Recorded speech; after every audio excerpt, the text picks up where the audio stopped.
الله وبركاته. إن الحمد لله نحمده ونستعينه ونستغفره ونعوذ بالله من شرور أنفسنا وسيئات أعمالنا. من يهده الله فلا مضل له ومن يضلل فلا هادي له. وأشهد أن لا إله إلا الله وحده لا شريك له وأشهد أن محمدا عبده ورسوله. اللهم صل وسلم وبارك وأنعم على نبينا محمد وعلى آله وأصحابه ومن تبعهم بإحسان إلى يوم الدين. قال الله تبارك وتعالى: يا أيها الذين آمنوا اتقوا الله حق تقاته ولا تموتن إلا وأنتم مسلمون. أما بعد، فإن أصدق الحديث كتاب الله وخير الهدي هدي محمد صلى الله عليه وسلم وشر الأمور محدثاتها وكل محدثة بدعة وكل بدعة ضلالة وكل ضلالة في النار. Hadirin jamaah yang dimuliakan oleh Allah, alhamdulillah kita panjatkan segala puji dan syukur kepada Allah Subhanahu wa taala, Rabbul Alamin, Tuhan semesta alam yang telah menciptakan kita dan memberikan berbagai macam nikmat kepada kita, sehingga kita diberikan pertolongan serta kemudahan oleh Allah Subhanahu wa taala untuk bisa menjalankan kewajiban kita, yaitu berpuasa di bulan Ramadan, bulan yang penuh dengan kemuliaan, bulan yang diberkahi oleh Allah Subhanahu wa taala. Atakum Ramadan syahrun mubarak. Telah datang kepada kalian bulan Ramadan, sebuah bulan yang diberkahi oleh Allah Subhanahu wa taala.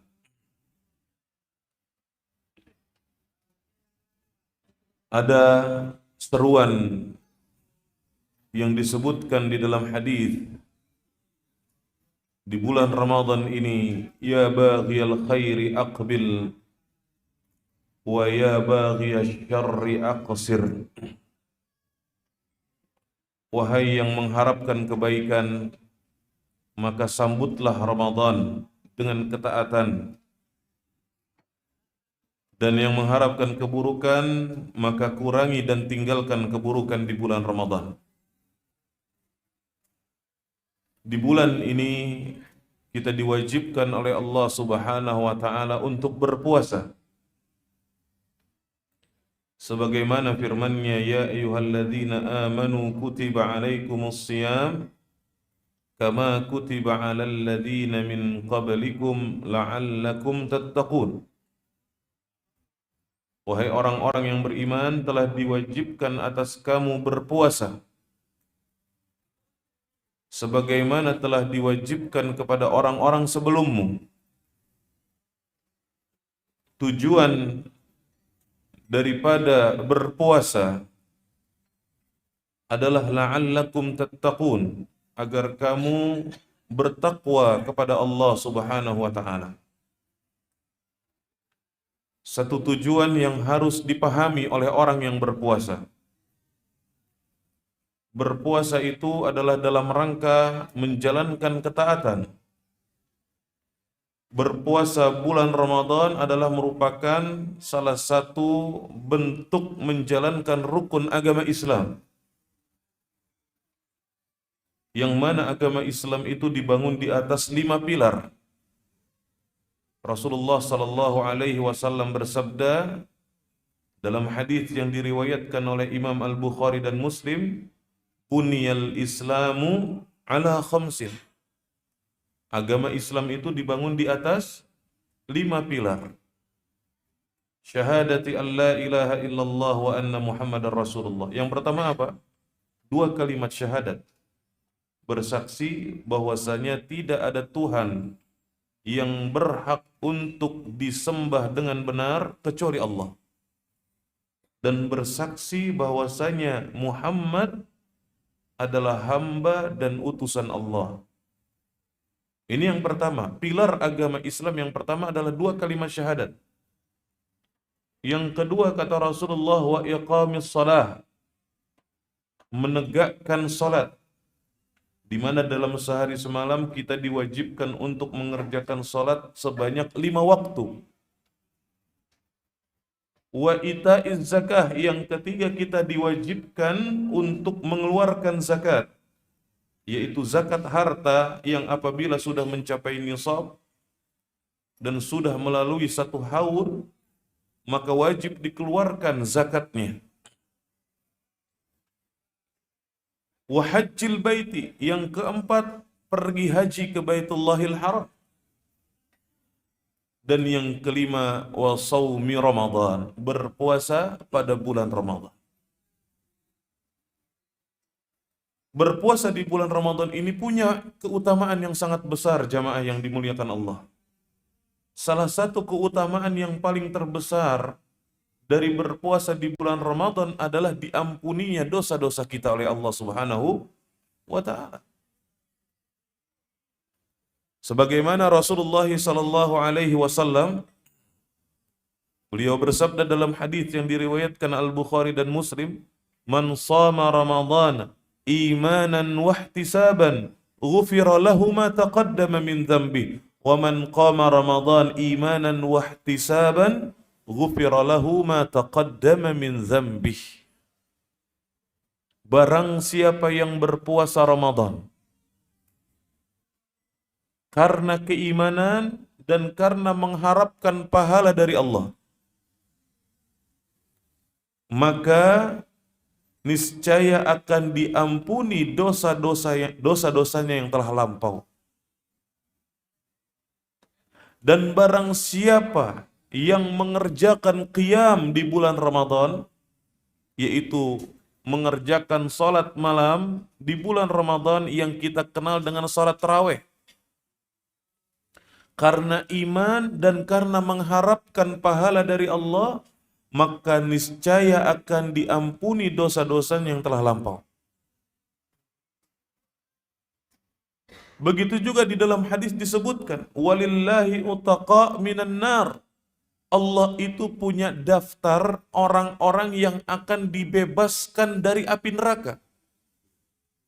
Dan itu setiap hari ada daftar-daftarnya di sisi Allah Subhanahu wa ta'ala.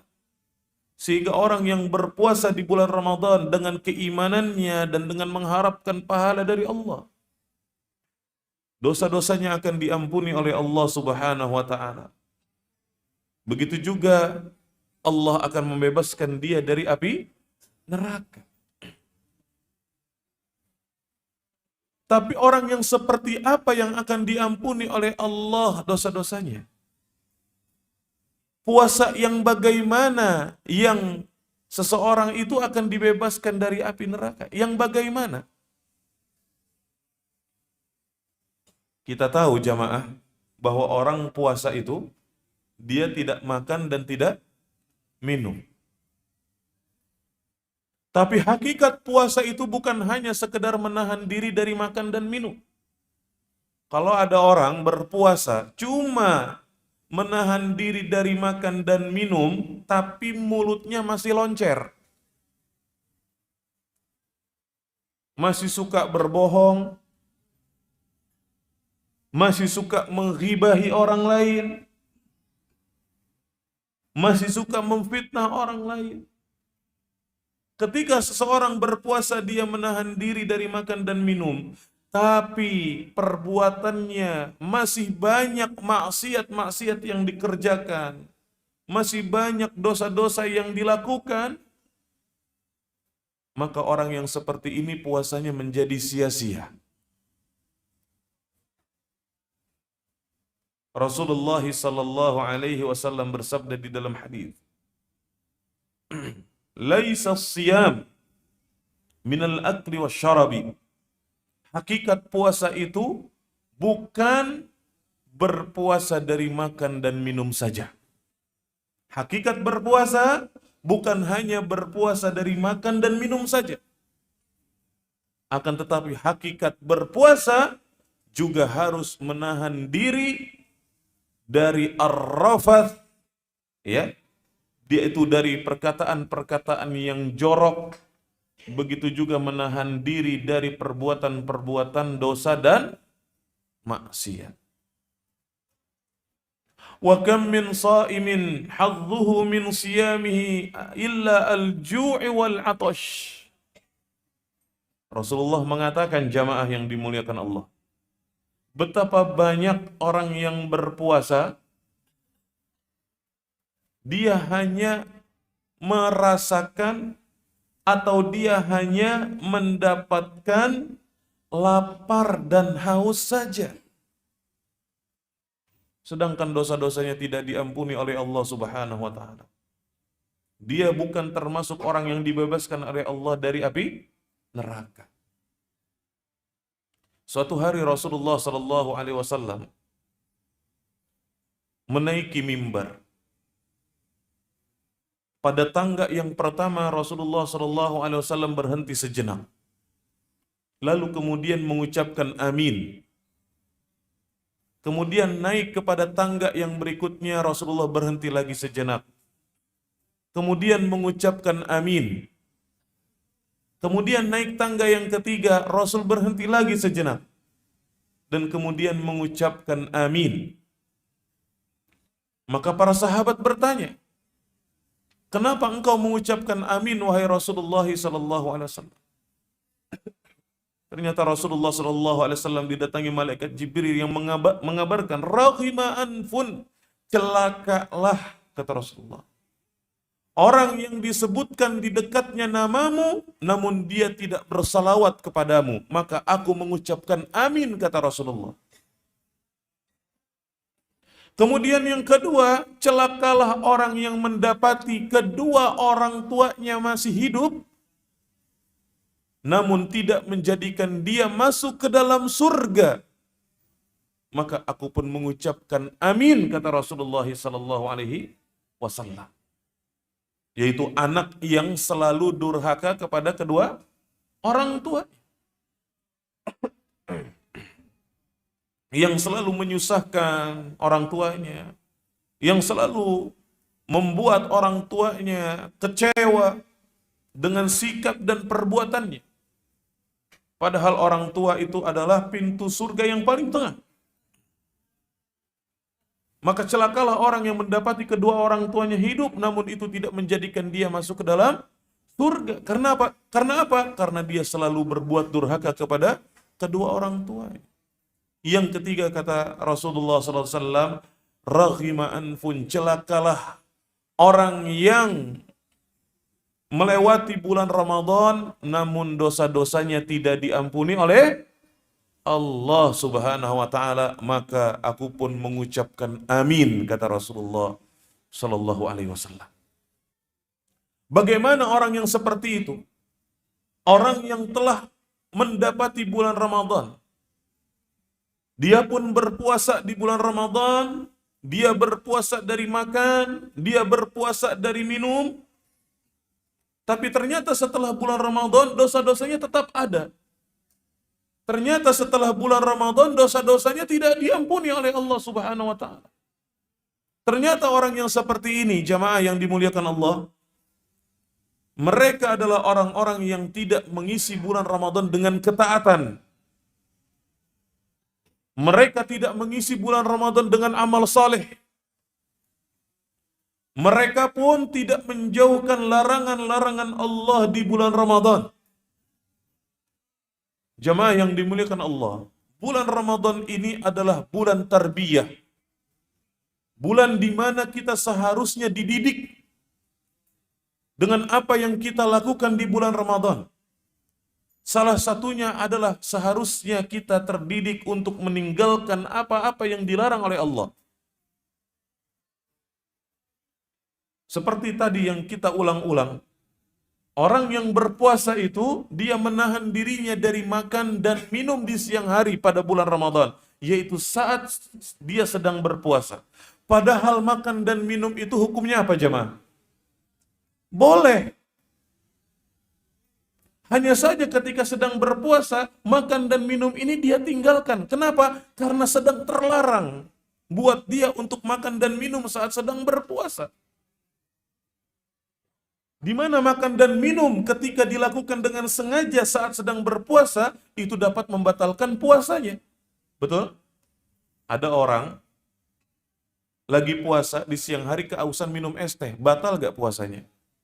Pasti batal. Apalagi kalau makan jengkol, pasti batal. Padahal makan dan minum itu hukum asalnya adalah boleh.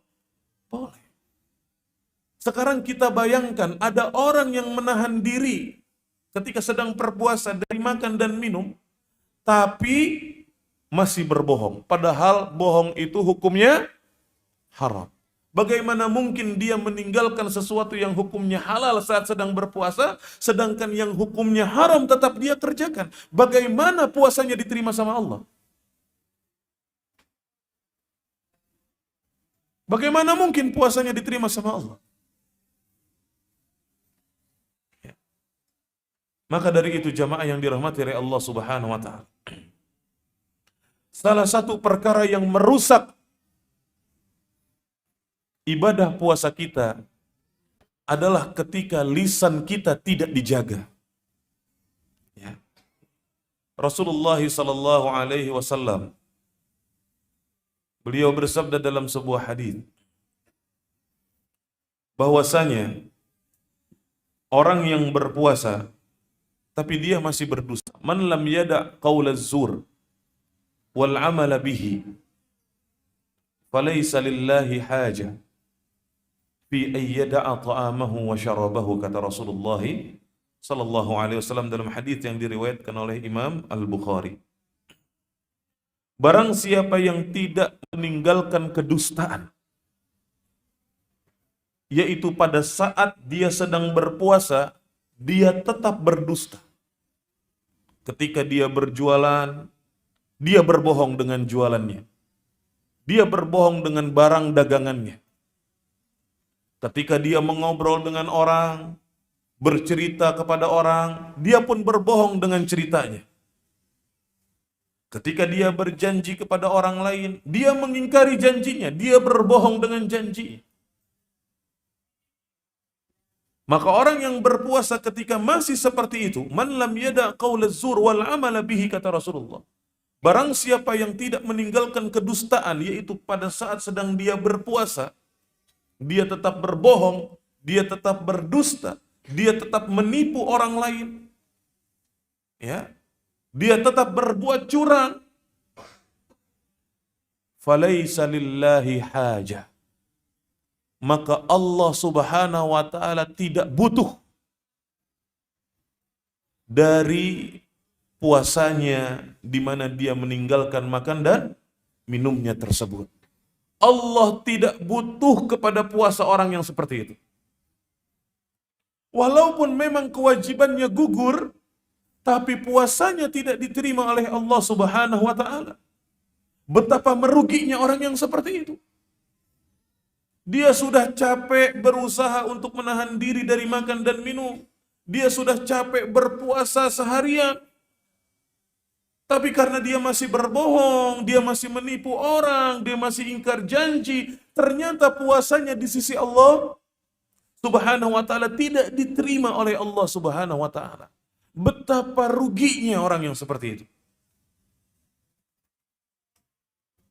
Maka dari itu jamaah yang dimuliakan oleh Allah Subhanahu wa taala, ini adalah perkara yang harus kita perhatikan ketika kita sedang berpuasa. Jaga lisan kita ketika kita sedang berpuasa. Dan kita harus ingat bahwa ada malaikat yang senantiasa mengawasi kita pada setiap ucapan yang kita ucapkan. Ma yalfidhu min qawlin illa ladaihi raqibun atid. Malaikat itu selalu mengawasi, mencatat setiap ucapan yang diucapkan oleh seseorang. Dan itu tidak pernah luput dari catatan. Rasulullah sallallahu alaihi wasallam, beliau telah mengajarkan kepada kita etika di dalam berbicara, beretika di dalam bertutur kata, di mana Rasulullah sallallahu alaihi wasallam bersabda, "Man kana yu'minu billahi wal yaumil akhir falyaqul khairan aw liyasmut." Barang siapa yang beriman kepada Allah dan hari akhir, maka hendaknya dia mengucapkan perkataan yang baik atau diam. Artinya, bukti keimanan seseorang kepada Allah dan hari akhir itu diwujudkan dengan mengucapkan perkataan yang baik. Ini menjadi syarat keimanan. Di dalam beriman kepada Allah dan hari akhir, syaratnya, salah satu syaratnya adalah hendaknya kita mengucapkan perkataan yang baik atau hendaknya kita diam. Qul khairan taghnam awiskut an syarrin taslam wa illa fa'lam annaka satandam. Ucapkanlah yang baik, maka niscaya engkau akan beruntung. Awiskut an syarrin taslam, atau diamlah dari yang buruk, maka kamu akan selamat. Jika tidak, maka niscaya kamu akan celaka. Ada orang yang kalau ngomong itu, mohon maaf ya, asal ngejeplak. Nggak mikir dulu gitu kalau ngomong. Apalagi ini lagi sedang puasa. Gitu ya. Padahal omongan yang asal diucapkan itu ternyata adalah salah satu perkara yang dimurkai oleh Allah. Ya. Ada seseorang, innar rajul, kata Rasulullah, la yatakallamu bil kalimah la yara biha ba'sa. Ada seseorang yang dia mengucapkan suatu kalimat, dia berbicara dengan satu kalimat yang dia anggap kalimat yang dia ucapkan ini tidak apa-apa. Padahal ternyata kalimat yang dia ucapkan itu adalah sesuatu yang dimurkai oleh Allah Subhanahu wa taala. Betapa seringnya manusia seperti itu. Asal berbicara, kalau orang Betawi nyebutnya asal jeplak. Ya, asal ngomong, dia nggak mikir dulu apakah itu baik atau buruk, apakah itu menyenangkan atau menyakitkan. Ya. Padahal ternyata kalimat yang singkat, kalimat yang ringan itu adalah sesuatu yang dimurkai oleh Allah Subhanahu wa taala. Tapi dia, orang ini meremehkannya, menganggapnya itu biasa, menganggapnya itu enggak apa-apa. La yara biha ba'sa. Yahwi biha fin nari sab'ina kharifah. Maka dengan sebab kalimat yang dia remehkan itu, padahal kalimat itu adalah kalimat yang dimurkai oleh Allah, dia pun dijerumuskan ke dalam api neraka sejauh 70 tahun perjalanan. Ini baru satu kalimat. Apalagi kalau ngomongnya selalu omongan-omongan yang tidak baik. Lagi puasa ngomongnya ngomong jorok. Lagi puasa selalu berbohong. Lagi puasa selalu mengucapkan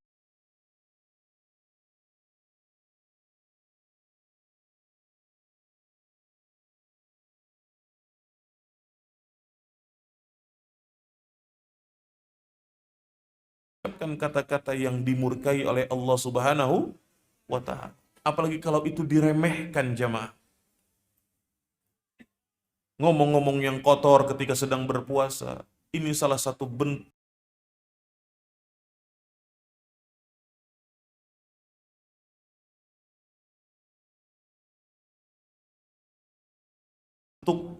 ketergelinciran lisan yang menjadikan puasa seseorang tidak diterima sama Allah. Ya, ngomong-ngomong bawa-bawa binatang, kayak anak-anak sekarang itu kita sedih ngelihatnya. Diplesetin, ngomong anjing jadi anjay, anjir. Maknanya adalah kepada anjing. Ini ngomong kasar yang dianggap biasa, kan begitu? Betul gak Pak? Kayak ada juga yang ngomong apa, cuk gitu kan. Itu kan tendensinya kepada kata-kata kasar. Ya, bahasa Jawa Timur, jancuk gitu kan. Mohon maaf nih, ini contoh. Ya. Sekarang lihat, anak-anak sekitar kita gampang banget ngomong kayak gitu. Dari yang paling kecil sampai yang udah gede. Subhanallah. Betapa merosotnya akhlak bertutur kata pada masyarakat kita. Nah, sekarang saatnya jamaah yang dirahmati Allah. Ketika kita sedang berpuasa di bulan Ramadan, saatnya kita melatih diri. Bukan hanya melatih diri kita dengan meninggalkan makan dan minum, tapi melatih diri kita dengan menjauhi hal-hal yang dilarang, terutama hal-hal yang berkaitan dengan lisan. Ingat kata pepatah kita, mulutmu, lisan itu ibarat pedang bermata dua. Ya, lisan itu ibarat pedang bermata dua. Bisa kita manfaatkan untuk kebaikan. Lisan bisa kita manfaatkan untuk mendekatkan diri kepada Allah. Dengan cara apa? Berzikir, berdoa, baca Quran, berdakwah, menyampaikan nasihat, menyampaikan kebenaran, menegakkan amar ma'ruf dan nahi mungkar. Ya, bisa untuk itu. Tapi lisan juga bisa apa? Berbahaya ini. Yang kedua, bisa digunakan untuk keburukan. Yang sehingga apabila seseorang sedang berpuasa dia melakukan keburukan-keburukan, ya, dengan lisannya, maka hal itu bisa merusak nilai daripada ibadah puasanya, bahkan tidak akan diterima oleh Allah Subhanahu wa ta'ala. Apa saja dosa yang disebabkan oleh lisan yang dapat merusak daripada puasa seseorang? Yang pertama adalah berbohong atau berdusta. Ini dosa lisan yang bisa merusak ibadah puasa seseorang. Sebagaimana yang tadi kita sebutkan, man lam yada' qaulaz zur wal amala bihi. Barang siapa yang tidak meninggalkan perkataan dusta dan dia mengerjakannya, maka Allah tidak butuh daripada puasanya di mana dia meninggalkan makan dan minumnya tersebut. Ya. Ingat, berbohong itu dosa besar, bukan dosa kecil. Berbohong adalah dosa besar yang bisa menyebabkan pelakunya terancam mendapatkan siksa neraka. Rasulullah sallallahu alaihi wasallam telah bersabda di dalam hadis yang sahih, "Alaikum bisidq fa inna sidqa yahdi ilal bir wa innal birra yahdi ilal jannah." Hendaknya kalian senantiasa bersikap jujur, kata Rasulullah. Ucapkanlah perkataan yang jujur. Kalau kita berbicara, hendaknya kita selalu jujur. Ketika kita berbicara dengan orang lain, ketika kita berbicara dengan istri kita, kita harus jujur. Ketika kita berbicara dengan suami kita harus jujur. Orang tua kepada anak, seseorang dengan temannya, karyawan dengan atasannya, begitu juga atasan kepada karyawannya. Kejujuran harus menjadi akhlak seorang muslim. Harus jujur dalam ucapannya. Itu seorang muslim. Alaikum bisidq, kata Rasulullah SAW. Hendaknya kalian senantiasa jujur. Fa inna sidqa yahdi ilal bir. Karena kejujuran itu akan mengantarkan kalian kepada kebajikan, kebaikan. Wa innal birra yahdi ilal jannah. Dan kebaikan itu akan mengantarkan kalian ke dalam surga. Jadi, kejujuran itu adalah kebaikan. Yang mana setiap kebaikan itu akan mengantarkan pelakunya ke dalam surga. Makanya salah satu sifat penduduk surga itu adalah orang-orang yang jujur.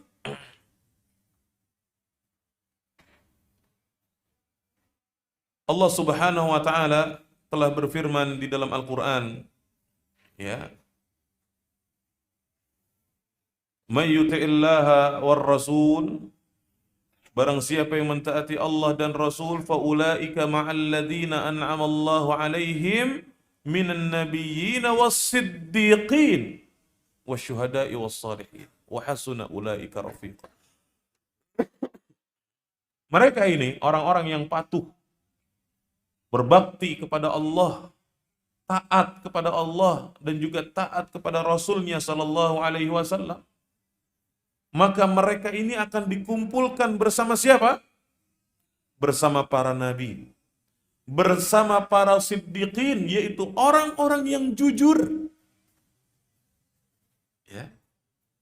Tentunya tempatnya para nabi dan para orang-orang saleh ini, orang-orang yang jujur, para syuhada dan orang-orang saleh ini adalah di surga.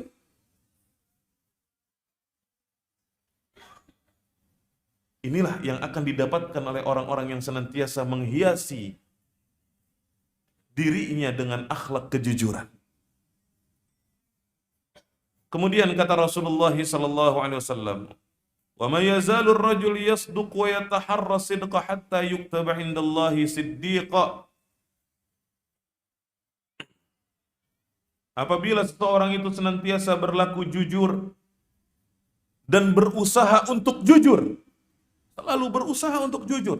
Ketika dia mau berbohong, dia ingat lagi nggak boleh bohong. Akhirnya dia berusaha untuk jujur. Meskipun dia harus menghadapi kenyataan yang pahit dengan kejujurannya. Tapi dia tidak mau berbohong, dia terus selalu berusaha untuk jujur. Ya. Hatta yuktaba 'indallahi siddiqa, maka dia akan dicatat di sisi Allah Subhanahu wa taala sebagai orang yang jujur.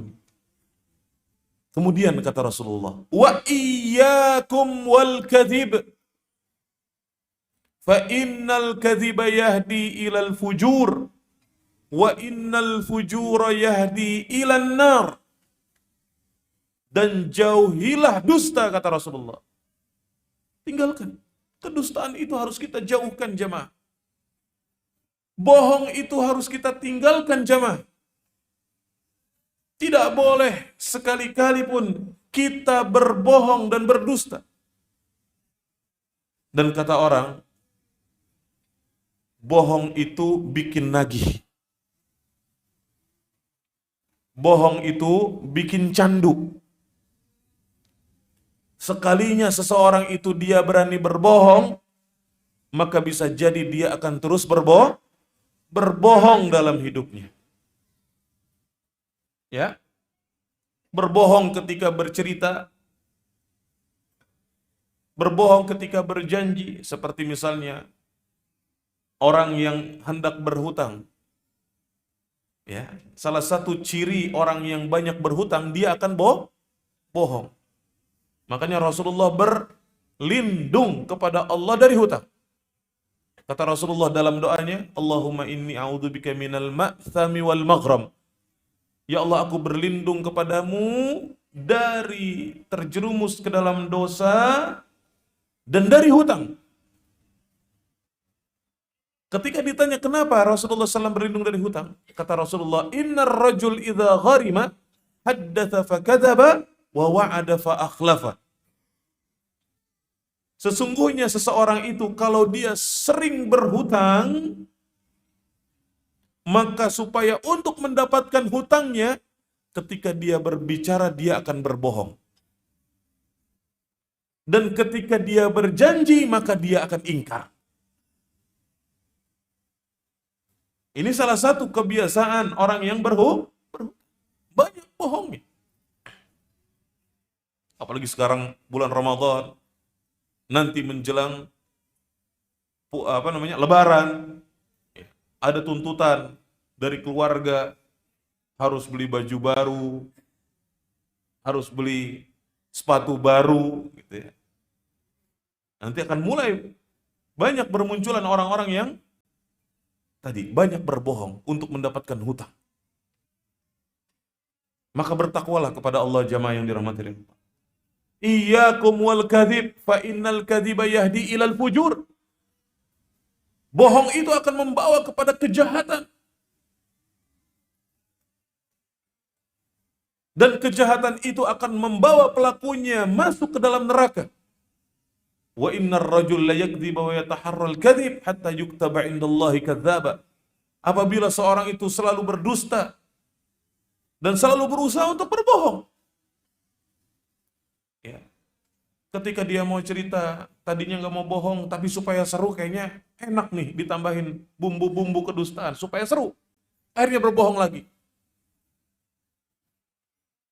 Supaya diperhatiin, supaya dianggap lucu, misalnya ceritanya dia berbohong. Dan banyak yang seperti itu sekarang, hanya demi untuk mendapatkan perhatian manusia, hanya demi untuk mendapat tertawaan orang lain, maka materi-materi yang disampaikan adalah dengan kedustaan. Maka celakalah orang yang seperti itu, kata Rasulullah Sallallahu Alaihi Wasallam. Orang yang selalu berbohong dan selalu berusaha untuk berbohong, yuktaba indallahi kadzdzaba, akan dicatat di sisi Allah bahwa dia adalah pendusta. Ini yang pertama. Ya, dosa lisan yang bisa merusak ibadah puasa kita. Yang kedua, dosa lisan yang bisa merusak ibadah puasa kita adalah ghibah.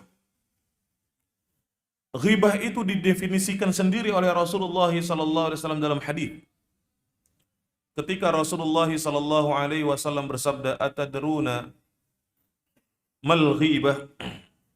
Tahukah kalian apa itu ghibah, kata Rasulullah SAW. Maka para sahabat mengatakan, Allahu wa rasuluhu a'lam. Allah dan Rasulnya yang lebih mengetahui. Maka kemudian Rasulullah SAW bersabda, menjelaskan ghibah, mendefinisikan ghibah adalah dzikruka akhaka bima yakrah. Ini yang disebut dengan ghibah.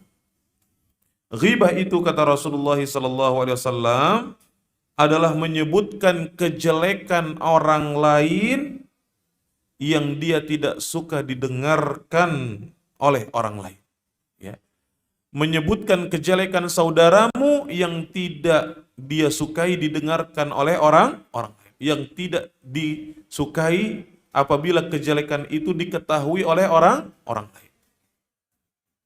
Maka ini yang disebut dengan ghibah. Sekedar membicarakan keburukan orang lain, itu yang dimaksud dengan ghibah. Maka kemudian setelah Rasulullah menyebutkan definisi ghibah, ada sahabat yang bertanya, "Afara'aita in kana fi akhi ma aqul?" Wahai Rasulullah sallallahu alaihi wasallam, bagaimana ketika aku membicarakan saudaraku, ternyata apa yang aku bicarakan itu benar ada pada saudaraku tersebut. Jadi aku nggak berbohong atas saudaraku itu. Bagaimana jika yang disebutkan itu sesuai dengan kenyataan? Maka Rasulullah sallallahu alaihi wasallam mengatakan, "In kana fihi ma taqul faqad ightabtahu wa in lam yakun fihi faqad bahattahu." Jika sesuai dengan kenyataan, kamu ngomongin orang, ternyata apa yang kamu omongin itu sesuai dengan kenyataan. Ngomongin kejelekan orang tentunya di sini ya, bukan ngomongin kebaikan orang. Kalau kamu menyebutkan keburukan orang lain dan itu sesuai dengan kenyataannya, berarti kamu telah ghibah, kata Rasulullah. Dan jika kamu ngomongin kejelekan orang lain, ya, tapi tidak sesuai dengan kenyataan, berarti kamu telah memfitnah dia. Bisa dipahami jemaah? Jadi ngomongin kejelekan orang, mau itu sesuai dengan kenyataannya atau tidak sesuai dengan kenyataannya, sama-sama dosa lisan. Kalau kita ngomongin kejelekan orang yang sesuai dengan kenyataannya, berarti itu ghibah. Dan kalau kita menyebutkan kejelekan orang lain tidak sesuai dengan kenyataannya, berarti itu fitnah. Ya. Maka dari itu, ghibah ini juga termasuk daripada bentuk dosa yang besar.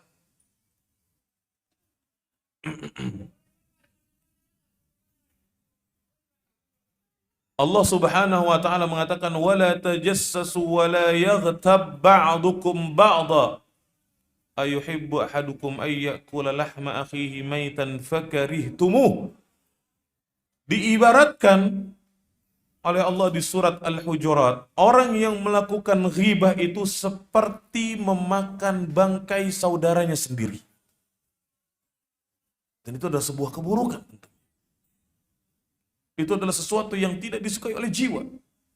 Maka ghibah ini adalah merupakan bentuk dosa besar yang kalau dilakukan oleh seorang yang sedang berpuasa, maka rusak ibadah puasanya. Kemudian yang ketiga, di antara dosa lisan yang bisa merusak ibadah puasa adalah namimah. Apa itu namimah? Namimah ini bisa diartikan dengan istilah mengadu domba. Membuat orang lain saling bermusuhan.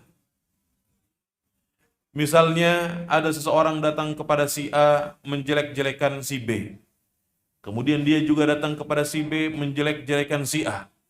Hingga pada akhirnya A dan B ini saling bermusuhan. Sehingga pada akhirnya A dan B ini saling bertikai karena sebab orang ini. Maka pelakunya disebut namam, orang yang melakukan namimah. La yadkhulul jannata namam. Tidak akan masuk surga, kata Rasulullah SAW. Seseorang yang melakukan namimah, yaitu orang yang melakukan adu domba. Dijelaskan oleh Al-Imam An-Nawawi rahimahullah bahwasanya namimah adalah menukilkan suatu perkataan orang lain dengan tujuan untuk membuat kerusakan. Maka namimah ini adalah sejelek-jeleknya perbuatan. Ya, namimah ini adalah sejelek-jeleknya perbuatan. Kenapa? Karena namimah ini adalah suatu perbuatan yang dapat merusak persaudaraan kaum muslimin. Ya. Dan juga bisa menyebabkan terjadinya yaitu hal-hal yang tidak diinginkan seperti pertikaian, keributan, merusak ketenangan tatanan masyarakat. Namimah itu bisa merusak ketenangan dan merusak hubungan persaudaraan umat Islam. Sedangkan agama kita menginginkan orang-orang Islam itu saling bersaudara. Meskipun sukunya berbeda, meskipun bangsanya berbeda, warna kulitnya berbeda, tapi Islam itu saling bersaudara. Allah Subhanahu wa taala berfirman, "Innamal mu'minuna ikhwah."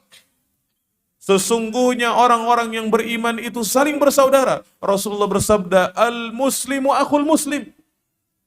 Seorang muslim itu adalah saudara bagi muslim yang lainnya. La yadhlimuhu, wa la yakhdhuluhu, wa la yakdhibuhu, wa la yahkiruhu. Tidak boleh saling menzalimi. Tidak boleh saling menelantarkan. Tidak boleh saling berbohong. Tidak boleh saling mengolok-olok. Tidak boleh saling mengejek.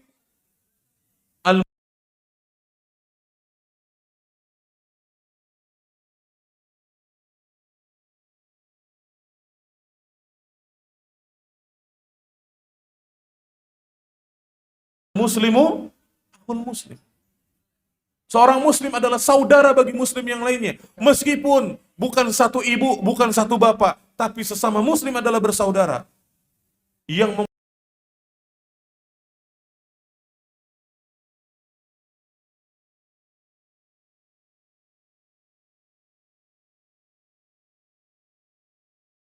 mempersatukan mereka adalah keimanan.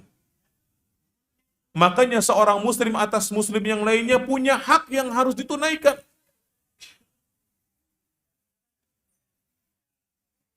Nah, karena Islam mengajarkan kita persaudaraan, maka persaudaraan ini harus dijaga dengan baik. Jangan sampai persaudaraan umat Islam itu rusak. Karena sebab apa? Yaitu tadi, salah satunya adalah namimah, mengadu domba. Jangan sampai. Ya. Dan jangan sampai juga kita termakan dengan omongan-omongan yang dapat merusak persaudaraan umat Islam. Ya. Di dalam sebuah hadis dari Ibnu Abbas radhiyallahu anhuma, ia berkata, kata Ibnu Abbas, pada suatu hari Nabi kita yang mulia sallallahu alaihi wasallam pernah melewati salah satu sudut kota Madinah. Lalu beliau mendengar suara dua orang yang sedang diazab di dalam kuburnya. Melewati sebuah kubur, dan Rasulullah sallallahu alaihi wasallam diperdengarkan bahwa dua penghuni kubur itu sedang diazab. Maka kemudian Rasulullah sallallahu alaihi wasallam beliau bersabda, innahuma yu'adzabani. Sesungguhnya mereka berdua sedang diazab, kata Rasulullah sallallahu alaihi wasallam. Wa ma yu'adzabani fi kabir.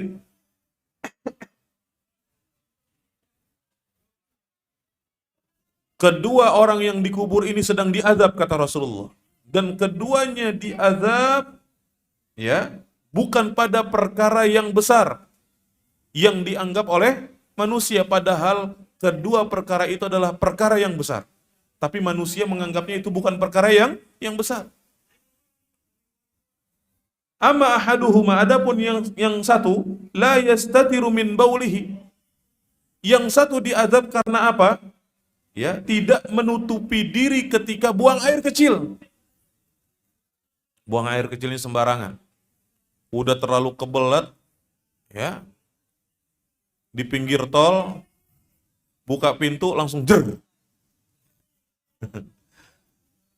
Banyak gak kita ngelihat yang kayak gitu? La yastatir min baulihi, tidak menutupi diri ketika buang air. Padahal itu adalah sesuatu yang berbahaya. Ya. Kemudian yang kedua, wa kana al-akhar yamshi bin namimah. Adapun yang satu, dia selalu berjalan dengan melakukan namimah kepada manusia. Dia selalu memfitnah orang lain. Dia selalu mengadu domba orang lain. Maka orang yang seperti ini diazab oleh Allah di dalam kuburnya sebelum azab yang disiapkan Allah di hari kiamat nanti. Ini dosa lisan yang ketiga yang dapat merusak nilai ibadah puasa kita. Atau bahkan bisa menjadikan puasa kita tidak diterima oleh Allah Subhanahu wa ta'ala. Kemudian, di antara dosa lisan yang dapat merusak ibadah puasa kita adalah melakukan istihza, yaitu mencela orang lain, mengejek orang lain, menghina orang lain, merendahkan orang lain. Ini adalah salah satu bentuk dosa lisan yang dapat merusak ibadah puasa kita. Allah Subhanahu wa taala telah berfirman di dalam Al-Qur'an, "Ya ayyuhalladzina amanu la yaskhar qaumun min qaumin asa ay yakunu khairan minhum wala nisa'un min nisa'in asa ay yakunna khairan minhun wala talmizu anfusakum wala tanabasu bil alqab bi'sal ismul fusuqu ba'dal iman wa man lam yatub fa ulaika adzabun alim." Di surat Al-Hujurat ayat yang ke-11. Wahai orang-orang yang beriman, janganlah kamu mengolok-olok suatu kaum. Karena bisa jadi kaum yang kamu olok-olok itu ternyata mereka lebih baik daripada dirimu. Begitu juga kaum wanita, janganlah kamu mengolok-olok wanita yang lain. Karena bisa jadi wanita yang kamu olok-olok itu ternyata lebih baik daripada dirimu. Nah, ini salah satu bentuk larangan di dalam Islam. Mengejek orang lain, menjelek-jelekan mereka, memanggil mereka dengan julukan yang buruk. Ya. Menyematkan kepada orang lain lakop-lakop yang buruk, julukan-julukan yang buruk. Apalagi kalau orang itu adalah orang yang punya pengaruh kepada masyarakat, seperti mengolok-olok pemimpin, menamakan mereka dengan julukan-julukan yang buruk. Ini dosa yang besar, bukan dosa yang kecil.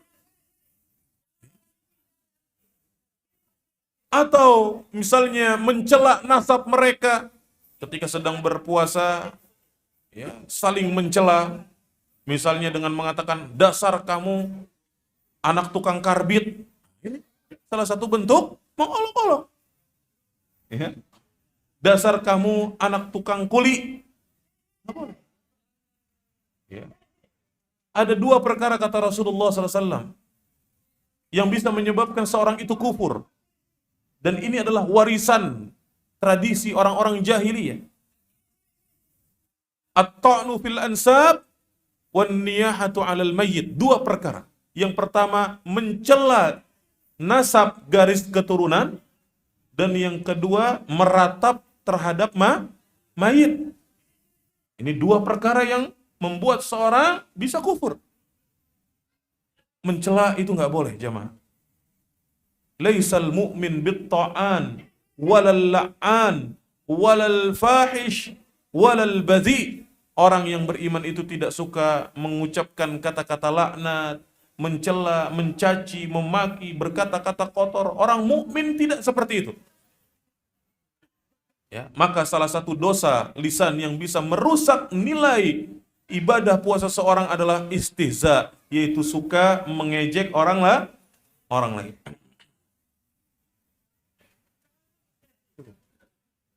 Suka mencela ini adalah merupakan karakteristik kesombongan. Ya. Makanya kata Rasulullah, sombong itu dua.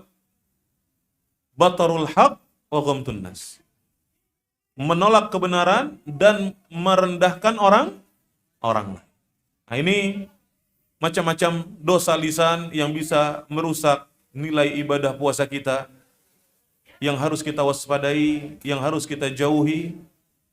Mudah-mudahan dengan puasa kita terlatih untuk menjauhkan hal-hal yang diharamkan oleh Allah Subhanahu wa taala, dan semoga ibadah puasa kita diterima oleh Allah, diganjar dengan pahala yang berlipat ganda.